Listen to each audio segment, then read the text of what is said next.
Hello YouTube. It's really late here, but I can't sleep, so I got out of bed and thought I might make a video. I've been thinking about making a video on war, actually, because a lot of people, I've noticed, really don't seem to understand the purpose of war. So the reason for war is basically it's about control, and a lot of people don't understand this. Now how it works is very simple. Imagine that there's a people and they're free. They have a culture, they trade, they get along. Now say you're an evil ruler, you want to have all the riches, have servants, live whatever kind of life you want to live, and have everyone bow down to you and worship you and sleep with whoever you want to. You want to be a tyrant. So say you do. Now how do you control a free people? Are you just going to walk over and say, I want to be your leader, I'm smarter than you? How about it? No, they're going to laugh at you. They'll laugh at you. And very few people who would actually take you seriously will just be insulted, like, you think we're that weak and stupid? So how do you get control? Why would people bow down to you? Well, you need an army, for one thing, and you need to create a border that people won't go beyond. If they go beyond that border, you just won't be able to control them, and they'll go into the land of another ruler, end up paying taxes to some other ruler. So you have to create a border, and you have to create an army to protect that border. Why would people agree to it, though? Why wouldn't they just go past the border however they'd like? Why would they go along with this? There has to be a fear. There has to be a threat of war. There has to be some kind of threat to keep them. And so what happens is that you stage a battle, This used to happen if you've ever read European history, where one king would stand on one hill and another king on another, or sit rather, on their horse, and their armies would ride down into a valley area and they would fight, and the conquering army would ride up behind the king, and then the other king would ride down up on the other hill, and they'd pay the king however much they wagered on the battle, like a game of chess. And they'd say, oh, well, see you next time, And of course, the people would be heartbroken over all this. Oh my God, why do we have to have war? And this is terrible. And fathers and husbands and brothers and all these people, they would, all this loss, all this suffering. The people had no idea it was really all a game. And war has always been a game, and there's very few wars, frankly, that are necessary. Like, we all know Hitler had to be stopped, but for the most part, it's nonsense. They're orchestrated. So anyway, yeah, you have to create a fear of war, a fear of some outside land. So people want to stay within their border, continue paying taxes to fund this army, this protection, and this leadership that you have to kind of move them towards some kind of peace or some kind of strong economic position where they don't have to be so afraid anymore.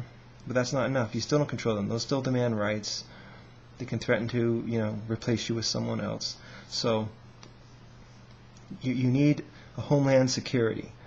That's what you need. You need a secret service. You need to keep an eye on the people. You need to keep an eye on any political developments, any groups that think independently. I heard a story, it was on the news a while back, a small Christian group. I forget exactly where this was, in a suburban type area. And there was like 10 people in their 30s and 40s who would get together and just discuss as Christians what they could do to make the world, a little bit better place.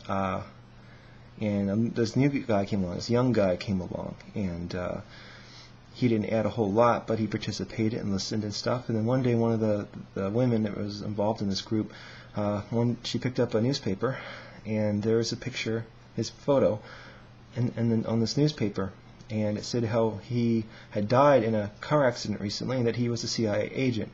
And of course, his real name wasn't the name he had given them.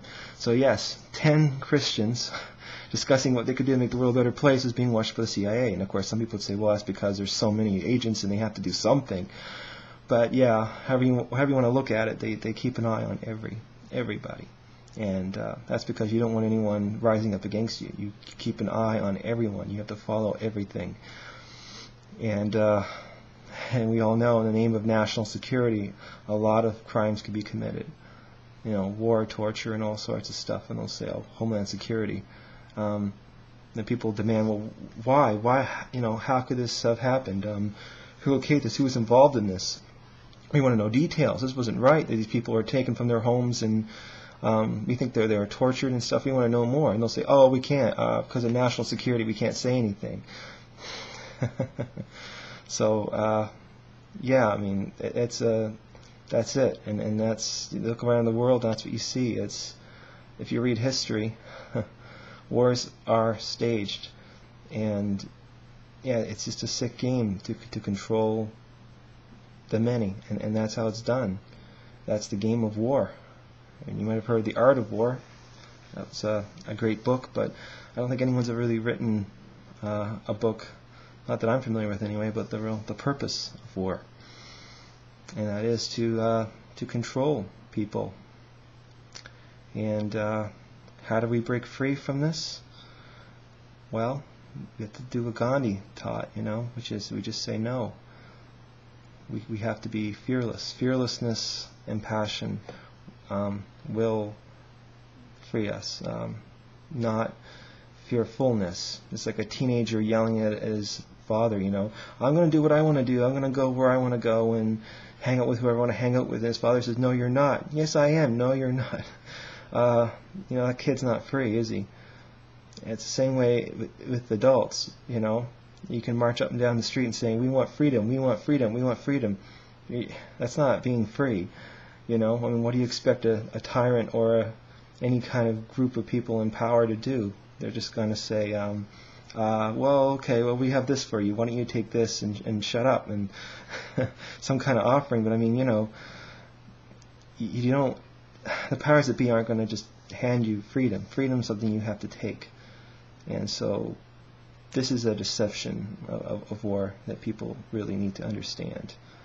And we just need to wake up and see things more clearly. People are not seeing the forest in the trees. They're stuck on the details, but they're missing the big picture. So this is something that I just wanted to say, because a lot of people, and some very intelligent people, frankly, don't seem to get this. So I think that's all that I have to say on this subject. I appreciate seeing what other people have to say on the subject. So anyway, peace.